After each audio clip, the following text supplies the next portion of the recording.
உற்சவங்கள் ஆரம்பமாகி இருந்தன. தினமும் ராமர் கோயிலில் தொடர் சொற்பொழிவுகள், பஜனைகள், விசேஷ தீபாராதனைகள் நடந்து கொண்டிருக்க ஸ்ரீராமனுக்கு விதவித அலங்காரங்கள் செய்து ஆராதித்துக் கொண்டிருந்தார்கள். இந்த அழகை மட்டுமே பார்த்து ரசித்த வண்ணம் இருந்து விடலாமே என்று மனங்கள் விரும்பும் வண்ணம் அத்தனை அழகு போலும் விதவித ஆபரணங்கள்.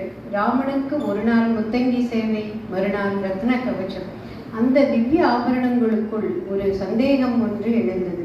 ராமனே பரிபூரண அழகு வடிவம், இதில் நாம் என்ன அவனுக்கு அழகு சேர்த்து விடப் போகிறோம் என்று ராகவனுக்காகவே தோன்றிட நினைக்கும் வசந்தருது ரத்தின ஆபரணங்களின் சந்தேகத்தை தீர்த்து வைக்க முன்வந்தது.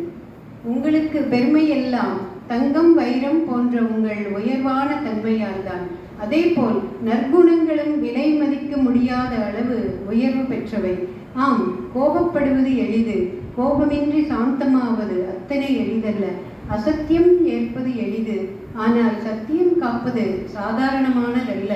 அன்பு, மரியாதை, கருணை, ஏகபத்னி விரதம் போன்ற நற்குணங்கள் எல்லாம் ரத்தினங்களாய் அமைந்து ராமனுக்கு அழகு சேர்க்கின்றன என காட்டவே இத்தனை ரத்ன ஆபரண அலங்காரங்கள். ஒவ்வொரு ஆபரணத்தை ராமனுக்கு சூட்டி பார்க்கும் போதும் ஸ்ரீராமனின் நற்குணங்கள் நமக்கு தோன்றி அந்த நன்னெறிகளை கடைபிடிக்கும் எண்ணம் நமக்கும் தோன்ற வேண்டும்.